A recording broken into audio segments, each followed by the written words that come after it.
It's time to rate all the Magical Girl media that I watched from the 2025 era. Just for the record, I didn't watch absolutely everything. I think there's like three things I missed. One of them I just wasn't interested in at all. The other one I just am not caught up with. And the last one I just didn't have time at the end of the year. Also, I'm not going to talk about shows that are still currently airing and haven't finished yet. We'll talk about it when it's all done. But I wanted to summarize the past year of Magical Girls. So let's get into it. Cute High Earth Defense Club Eternal Love was a great way to jump back into the franchise before premiering a new season of the show. It recontextualizes the entire franchise, and a really silly movie. It's definitely way too focused on the original team to me than Happy Kiss, which is sad for me because I'm a Happy Kiss enjoyer. But all in all, it was a lot of fun. For what it was, I'm going to give it 4 out of 5. Wonderful PreCure for me is the second best PreCure season of all time. It was so delightful, so much fun, so well written. Everything was really, really lovely. I felt like it was such a great essence of not just what PreCure is as a Magical Girl franchise.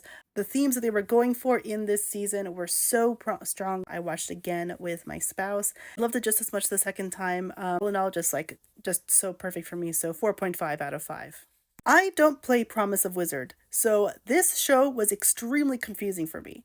I think that that's really a problem, and I felt like there were a million references being thrown at me that I had no context for whatsoever, and it was really, really hard to follow the story. Perhaps if we had more than 12 episodes, it would have been more successful, but it was just way too much going on all at once. So for me, personally, 3 out of 5 stars. Maybe someone who has played the games would feel differently.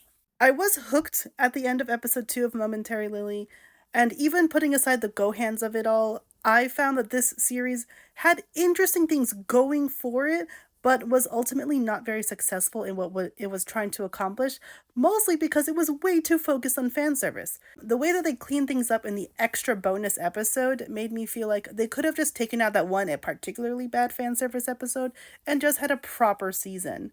It's really hard to actually recommend. That being said, I do want to try all the recipes. 2.5 out of 5. Unsurprisingly, I loved Witchy PreCure Mirai Days just as much as the original Witchy PreCure. It was so delightful to get back to this story and get back to these girls, and I was genuinely surprised by some things, so I had a good time, and yeah, they're doing really well with all the merch, so here's to hoping they'll be doing more sequels in the future. 4.5 out of 5. Could have been 5 if they kissed. Season 1 of Himitsu no AiPri was a delight. All around, I found that this was such a great chill vibes type of show where you didn't have really high stakes for the most part. It does get really wild because it is still pretty series, but most of the time, we were just really kind of chilling and enjoying the characters. The strength of the show is in its characters, and that's why it's become such a successful iteration of the franchise. So for me, 4 out of 5. Hello Osaka finished its first complete season last year, and this show is very, very stupid, but I mean that with as much affection as possible. Also, genuinely best character designs of the 2020s in the genre, hands down. It is immensely stupid, and it definitely is a tricky one for that reason, just because of the nature of the comedy, but even when the comedy was kind of bad, I was still having a good time. So for me, 4 out of 5. There was really not enough time in 12 episodes to get through enough story of Once Upon a Witch's death, but what we did get was genuinely interesting. I do think some of the fan servicey parts were a bit over the top and didn't have to happen. That being said, I did love having a very, very unapologetically sapphic main character in Meg Raspberry. She is very stupid, very silly, and she has 2 hands. So for that, I'll give it a 4 out of 5. I waited 4 years for K-pop Demon Hunters, only for it to be the most amazing thing ever that Sony Pictures Animation has ever done. I am so proud of this movie. Also so happy that it got so popular so fast because, I mean, my father, who's in his 60s, also loves this movie and is making my stepmom watch it. 500 out of 5 for me. If you haven't watched Maebashi Witches by now, what are you doing? I think this is genuinely one of the greatest, most well-written, especially for 12 episodes, seasons of Magical Girl television of the 2020s. 1,000 out of 5. Also, I am absolutely going to Maebashi one of these days. For the record, I don't speak Korean, so watching WishCat was not really getting the full context of everything. That being said, peak TV. If you're a cat lover, you're going to love the heck out of this series. It's so cute. There was a lot of pressure because it's the same studio as teenieping to make an entirely new Magical Girl show, but it's really, really sweet. It's a very old school in a lot of ways, and that ending was absolutely wild. What do you mean? I cannot wait for season 2. And bearing in mind that I don't speak Korean, I'm giving it a 4 out of 5. The You and Idol PreCure movie is genuinely my favorite part of the show. I liked it more than the entire season put together. We got Tragic Beauty in there and lots of fun. You know, the cameos are a treat. I saw it twice in the theaters. I would have seen it more times if I could have afforded it. 4.5 out of 5. We love historical magical girl shows in this house, and Boebu Hi-Cara was a great aspect of it.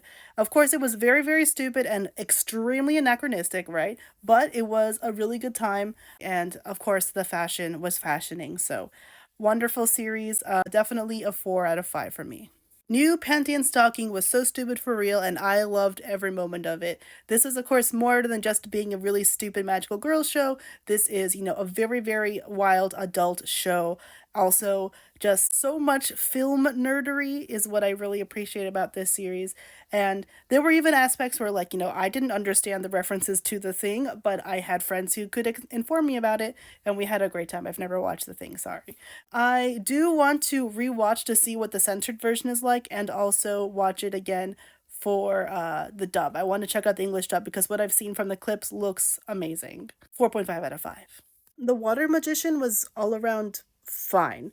I think that there wasn't really enough overall arching plot covered in this season 1 in order for us to actually really get to the meat of the story, but it was generally not a bad time, right? It doesn't look like there's going to be a season 2 so far. But I mean, I would watch it if there was more. So for me, it's just like, okay, sure. So 3.5 out of 5. So many very stupid supernatural teens all living in one house and sharing a single brain cell. Witch Watch was such a silly little delight. I had been following generally the scope of how popular this series was in comic form for so long. Seeing the reasons why it was so popular was very clear once watching the show. I don't have the energy to read the comic to catch up. I love all these characters so much. They are all my children. That's a delightful time. So 4 out of 5. Secrets of the Silent Witch is genuinely like such a touching story. As someone who was bullied, there was a lot about Monica that felt way too relatable to me. It was a really, really lovely season of TV, seeing her slowly but surely develop all these friendships. Certainly, there's more story to be had, and I do hope that there is a season 2. I haven't heard any news about that. But yeah, I had a great time. So 4 out of 5 for me. Aikatsu is not a magical girl series to me, but PriPara is, so yes, I watched Aikatsu PriPara the movie. This was just two idol series maximizing their joint slay in the most literal way, and it was very silly, but basically just in a very enjoyable concert of just the maximum amount of fan service for old fans of the series. I am still watching PriPara, so I was a little lost sometimes, but I had just finished catching up with the Akari generation of Aikatsu. So yeah, it was all around a good time. I do recommend. So 4 out of 5. Kamitsubaki City Under Construction has this kind of background story similar to Promise of Wizard, but was a little bit easier to follow. The plot was not honestly a little similar to Momentary Lily in some places, but I actually enjoyed that aspect of it more in this. And of course, there were some things that were a little confusing because I didn't understand the background, but I really enjoyed the music and all around had a good time. I'm not going to follow the project, but it was really fun. This is going to be 3.5 out of 5 for me. If you couldn't tell, Maebashi Witches was my favorite, but let me know what you thought of any of these shows if you watched them in the past year. And I guess stay tuned for more Magical Girl stuff on my channel. Alrighty, peace.